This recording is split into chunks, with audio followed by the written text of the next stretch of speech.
ओं नमः भगवते वासुदेवाय।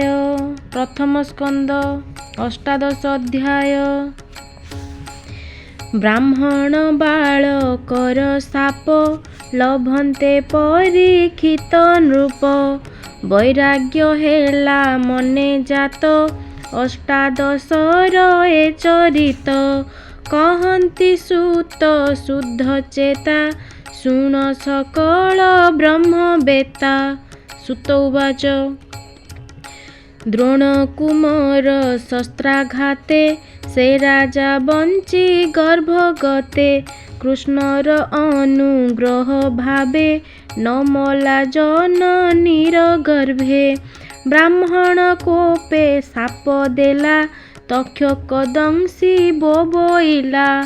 छाड़ीण सर्व संग हेले से जीव ज्ञान तत्व बले। गंगारे छाड़ी निज प्राण गोविंदे पशिला शरण। कृष्णर गुण गाथा पंती जे नित्य हृदय चिंतन्ति। कृष्णर कथा मृत तुंडे कही रोमांच निज पिंडे। सर्वदा पाद जे स्मरन्ति मरणे की बा तांक भीति। से राजा जेते दिन थिला तारा जे कली न पशिला। नंद नंदन जेते बेले तनु छाड़िले मही तले। तक्षणे अधर्म पुरुष कलिए संसारे प्रवेश। से राजा ताकु स्थान देई सारंग प्राय सार खाई। ए कली जुग धर्म एही कुशल कर्म जे चिंतई। से फल ए देहे भुंजई इतर चिंता न लागई। एहा विचारी निज चिते न मारी रखिले आयते। जे कली धीरे भय करी स्वभावे अधीर बिहरी। निरते अप्रमत्व होई सिंहर प्राय विक्रमई। प्रमत्त प्राय बाल मध्ये से कली बिहरे आनंदे। से परीक्षित गुण गाथा जही प्रकाश कृष्ण कथा। प्रसंगे कहिलई एबे जेणु पुछिल प्राय भावे। कृष्णर जेते गुण गाथा जे साधु जन मध्ये कथा। तार महिमा शुद्ध चिते कही बंचन्ति साधु सन्थे। नित्य ताहार पद चिंती निश्चय गोविंदे पसंती। सुत वचन शुणी करने मन आनंदे मुनि जने। कर प्रसारी जणे जन सुतंकु करन्ति कल्याण। ऋषय उवाच हे सुत साधु तुम्ब देहि चिर जीवने रह तुहि। आम्भे जे नर देह बही तुम्भ निकटे सुखे थाई। कृष्ण अमृत कथा मान तोर बदनु करने पान। करी बंचिलु दीना केते सुसाधु संगर आयते। ए यज्ञ कर्मे आम्भ चित वेद वचने मोहगत। ए यज्ञ धूमे धूमाकूल आम्भर आत्माहीन बल। फुटिलु यज्ञ बाटे भ्रमी पृथुकु जेह्ने पथ श्रमी। तुझे आम्भर श्रम जानी कृष्ण अमृत कथा बाणी। पान कराई श्रुति मार्गे आम्भ जीवन रख एबे। हरि भकत जन संगे जे क्षणे बंचे नर अंगे। ता संगे स्वर्ग भोग मोक्ष के तुल्य करिब प्रत्यक्ष। एणु जे करे साधु संग तरइए भव तरंग। प्राणी जीवने आशा जेते एथु अधिक कि जगते। कृष्ण कथारे रस जेते ତାହା ଅସ୍ୱାଦୀ ଶୁଦ୍ଧ ଚିତ୍ତେ।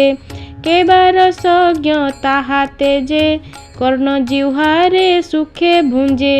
ଯାହାର ଗୁଣ ଅନ୍ତ ନାହିଁ, ସ୍ୱଭାବେ ନିର୍ଗୁଣ ବୋଲାଇ। ଭବ ବିରଞ୍ଚି ଯାର ଅନ୍ତ, ପ୍ରମାଣି ନ ପାରେ ଜଗତ। ଏଣୁ ଭକତ ପ୍ରାଣୀଙ୍କର, ଭାବୁକ ମଧ୍ୟେ ତୁମ୍ଭେ ବର। ମହତ ଜନଙ୍କ ଶରଣ, ଯାହାର ଅଭୟ ଚରଣ। ସେ କୃଷ୍ଣ ଉଦାର ଚରିତ, ବିଶୁଦ୍ଧ ରସେ ଆମ୍ଭ ଚିତ୍ତ। ଲଭିଲା ମଧୁକର ପ୍ରାୟେ, ଭୋମୁନି କର ତୁ ସୁତଏ। କହ ଗୋବିନ୍ଦ ରସ କଥା, ଯେଣେ ଖଣ୍ଡିବ ଭବ ବ୍ୟଥା।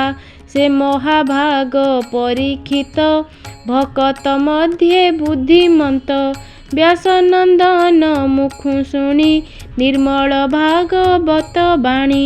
କୃଷ୍ଣର ପାଦ ପଦ୍ମ ଗନ୍ଧେ, ଭୃଙ୍ଗ ଯେସନେ ମକରନ୍ଦେ। ଗରୁଡ଼ ଧ୍ୱଜ ପାଦ ମୂଳେ, ପ୍ରାଣ ନିବେଶି ଗଙ୍ଗା ଜଳେ। ପଶିଲା ସର୍ବ ଭୟ ତେଜି, ହରିଚରଣେ ଭାବେ ଭୋଜି। ତାର ଚରିତ ଯୋଗ ସାର, ସେ ଯେ ଭକତ ମଧ୍ୟେ ବର। ଅନନ୍ତ ଚରିତ ସଂଯୁତ, ଯେ କର୍ମ କଲେ ପରୀକ୍ଷିତ। କହ ସକଳ ଆମ୍ଭ ଆଗେ, ତୁମ୍ଭେ ସହଜେ ମହାଭାଗେ। ଶୁଣି କହନ୍ତି ସୁତ ମୁନି, ବିପ୍ରଙ୍କ ଭାବେ ଭାବ ଘେନି। ସୁତୌବାଚ ବୋଲନ୍ତି ଭାଗ୍ୟ ଏ ମୋହର, ବୃଦ୍ଧଙ୍କ ମଧ୍ୟେ ପୁରସ୍କାର। ବିଲୋମେ ଜନ୍ମ ମୁଁ ଲଭିଲି, ସତ୍କୁଳ ମଧ୍ୟେ ଗୁଣ୍ୟ ହେଲି। ମହତ ଜନଙ୍କୁ ଯେ ପାଇ, ତାର ଦୁଷ୍କୃତ ଦୋଷ କାହିଁ। କୃଷ୍ଣର ନାମ ଯେ ଗୁଣନ୍ତି, ଯେ ଅବା ଶ୍ରବଣେ ଶୁଣନ୍ତି। ତାଙ୍କର କଥା କି କହିବା, ତାଙ୍କୁ ସମ୍ମାନ ଅଛି କେବା। ସେ ହରି ସର୍ବ ଘଟେ ଥାଇ, ଶରଣ ରକ୍ଷକ ବୋଲାଇ। ଅନନ୍ତ ଶକ୍ତି ସେ ଅନନ୍ତ, ମହାନ୍ତ ଗୁଣ ନାହିଁ ଅନ୍ତ। ବ୍ରହ୍ମାଦି ଦେବ ଋଷି ଯେତେ, ଯା ଅନୁରୋଧେ ବେଦ ପଥେ। ଯୋଗ ସମାଧି ତପେ ଚିନ୍ତି, ଯେ ଲକ୍ଷ୍ମୀ କଟାକ୍ଷଇଛନ୍ତି। ସେ ଲକ୍ଷ୍ମୀ ପୁଣ ତାଙ୍କୁ ଛାଡ଼ି, ଯାର ଚରଣେ ଚିତ୍ତ ବଢ଼ି।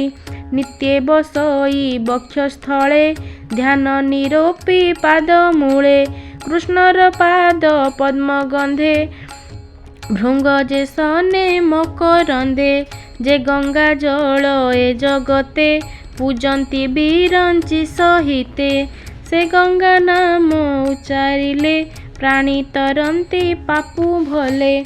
ଯାହାର ପାଦ ନଖ ଲାଗି, ସ୍ୱଭାବେ ଗଙ୍ଗା ସୌଭାଗୀ। ସେ କି ପଦାର୍ଥ ଏ ଜଗତେ, ଚିନ୍ତନ ପାରି ମୁନି ସନ୍ତେ। ଏଣୁ ମୁକୁନ୍ଦ ନାମ ବେନି, ସଂସାରେ କି ବା ଉଚ୍ଚାରଣୀ। ଯାର ଚରଣେ ସିଦ୍ଧ ଗଣ, ସମାଧି ଯୋଗ ଆଚରଣ। ଛାଡ଼ି ବିଷୟ ମୁନିଗଣ, ନିତ୍ୟେ କରନ୍ତେ ସୁମରଣ। ଭକ୍ତି ସମାଧି ଦୃଢ଼ାସନେ, ତରିଲେ ସଂସାର ବନ୍ଧନେ। ହେ ଅର୍ଜ୍ୟମଣ ମୁନି ଯେତେ, ତୁମ୍ଭେ ଯେ ପଚାରିଲ ମୋତେ। କହିବି କୃଷ୍ଣର ମହିମା, ଯେ ଅବା ତାର ଗୁଣ ସୀମା। କେ ଅବା ପାରେ ମୁଖେ କହି, ଯେହ୍ନେ ଗଗନ ଅନ୍ତ ନାହିଁ। କୃଷ୍ଣ ମହିମା ସେହି ମତେ, ଯେ ପକ୍ଷୀ ଉଡ଼ି ପାରେ ଯେତେ।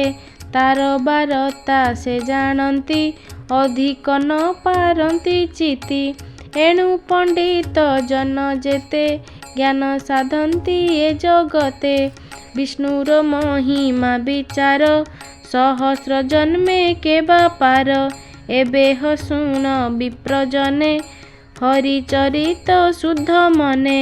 ସେ ପରୀକ୍ଷିତ ଏକ ଦିନେ, ମୃଗୟା ଅର୍ଥେ ଗଲା ବନେ। ମୃଗ ନ ପାଇ ଘୋର ବନେ, ক্ষুদিত তৃষিত বদনে ଜଳ ନ ପାଇ ପଥ ଶ୍ରମେ ମିଳିଲା ମୁନିଙ୍କ ଆଶ୍ରମେ। ଦେଖେଇ ଏକ ବୃକ୍ଷ ତଳେ ବ୍ରାହ୍ମଣ ଆସନ ନିଶ୍ଚଳେ। ଆନନ୍ଦେ ମୁଦ୍ରିତ ଲୋଚନେ ଆତ୍ମା ନିବେଶେ ଯୋଗ ଧ୍ୟାନେ। ନିଶ୍ଚଳ ଆତ୍ମା ମନ ବୁଦ୍ଧି ପବନ ନବ ଦ୍ୱାରେ ରୁଦ୍ଧି। ଇନ୍ଦ୍ରିୟ ଗଣ ପ୍ରତ୍ୟାହାରେ ଧ୍ୟାନ ଧାରଣା ନିର୍ବିକାରେ। ଆଧାର ଲିଙ୍ଗ ନାଭି ହୃଦେ କଣ୍ଠମଣ୍ଡଳ ଭୂମି ମଧ୍ୟେ। ମନ ପବନ ବ୍ରହ୍ମରନ୍ଧ୍ରେ ନିବେଶି ଅଛନ୍ତି ଆନନ୍ଦେ। ଯୁଗ ନିଶ୍ଚଳ ବ୍ରହ୍ମାଭୂତ ତିନି ବିକାରୁ ସେ ଅତୀତ। ପ୍ରକୀର୍ଣ୍ଣ ଜଟା ଭାର ଶିରେ ହରିଣ ଚର୍ମର ଉପରେ। ଏମନ୍ତ ବିପ୍ର କୂଅ ନାଇଁ ତୃଷିତେ କଣ୍ଠ ଶୁଷ୍କ ହୋଇ। ଜଳ ମାଗିଲା ମହାରାଜ ଇଚ୍ଛଇ ଆପଣାର ପୂଜା। ଉଦକ ତୃଣ ଭୂମି ଆଦି ଅତିଥି ପୂଜାର ପ୍ରସିଦ୍ଧି। ଅର୍ଘ୍ୟ ସୁନୃତ ସାଧୁବାଣୀ ନ ଲଭି କୋପେ ନୃପମଣି।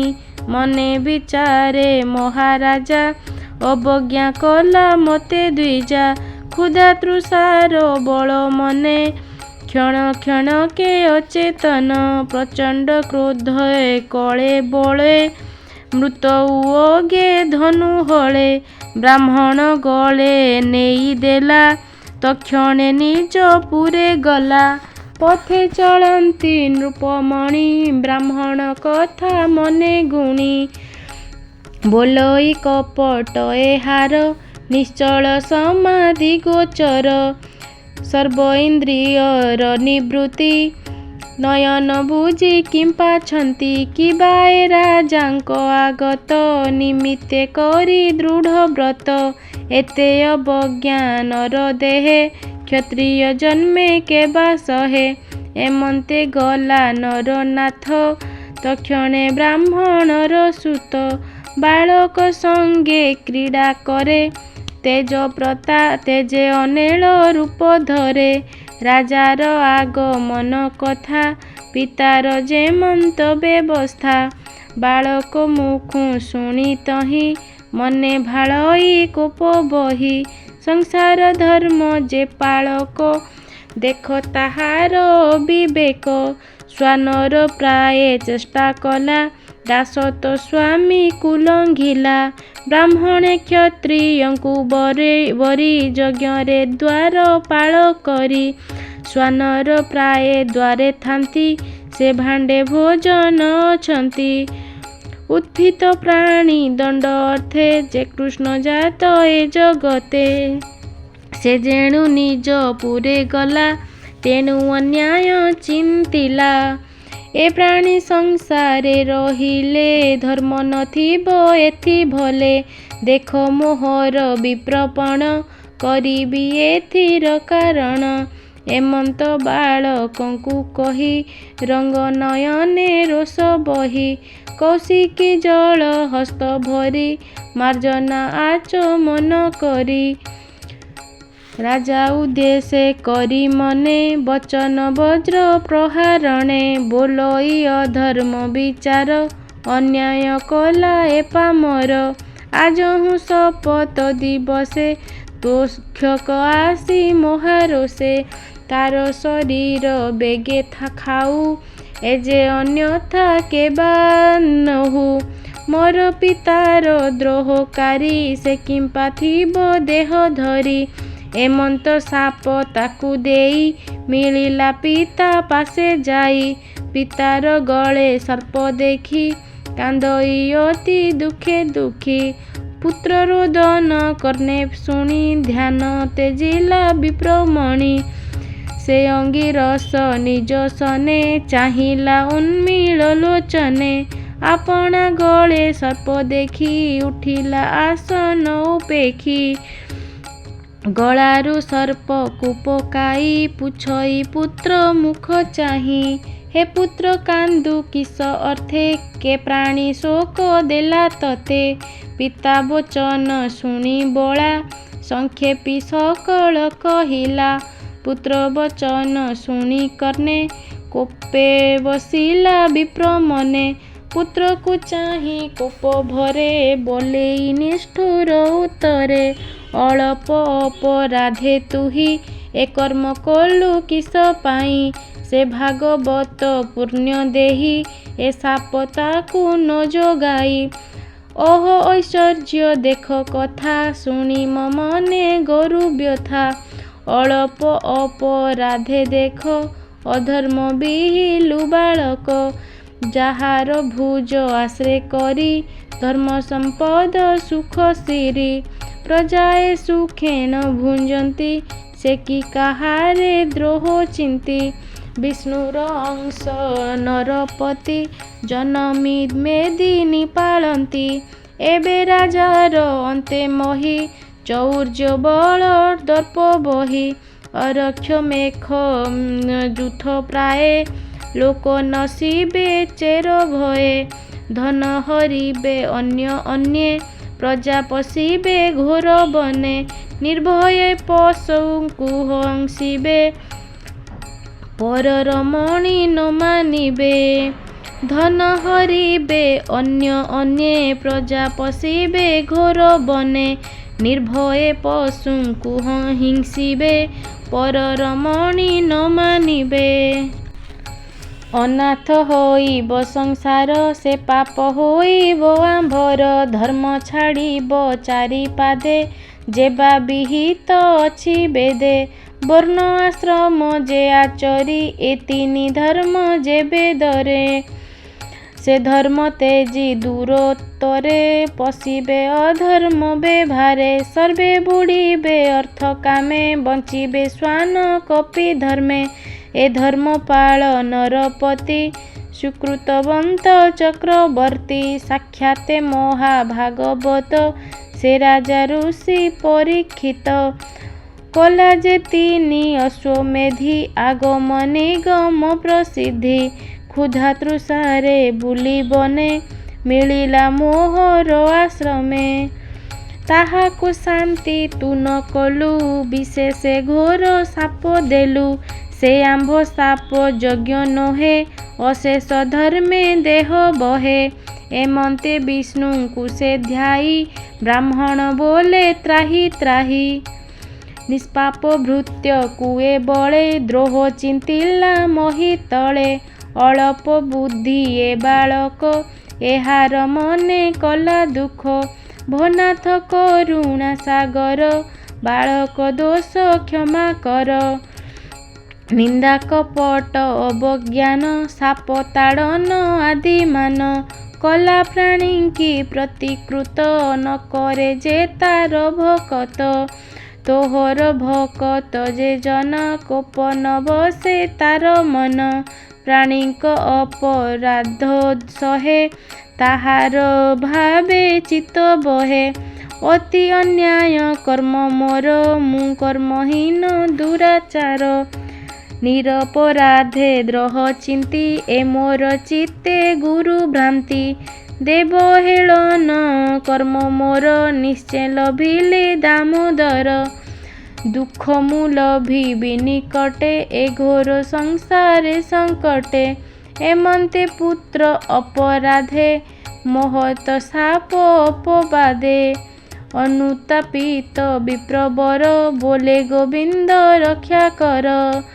ରାଜା ଯେ ଅପରାଧ କଲା ସେ କଥା ଚିତ୍ତେ ନ ଘେନିଲା ଏ ନର ଲୋକେ ସାଧୁ ଯେତେ କୋପ ନ ବସେ ତାଙ୍କ ଚିତ୍ତେ ପ୍ରାଣୀଙ୍କ ଦୋଷ ନ ଘେନନ୍ତି ସ୍ତୁତିରେ ହରସ ନୁହନ୍ତି ପର ଦୁଃଖରେ ଦୁଃଖୀ ହନ୍ତି ସମଦୃଷ୍ଟିରେ ଆତ୍ମା ଚିନ୍ତି ସେ ସାଧୁ ଜନଙ୍କର କଥା କେବେ ନୁହଁ ଅନ୍ୟଥା ବୋଲୋଇ ଦାସ ଜଗନ୍ନାଥ ବୋଲୋଇ ଦାସ ଜଗନ୍ନାଥ ଭାଷା ପ୍ରବନ୍ଧେ ଭାଗବତ ସୁଜନ ଜନଙ୍କର ହିତେ ଯେବା ପ୍ରକାଶ ମୋର ଚିତେ ସୁଜନେ ନ ଘେନିବ ଦୋଷ ମୁଁ ତୁମ୍ଭ ଦାସଙ୍କର ଦାସ इति श्रीमद्भागवते महापुराणे पारमहंस्यां संहितायां प्रथमस्कन्धे विप्रशापोपालम्भन नाम 18 अध्याय।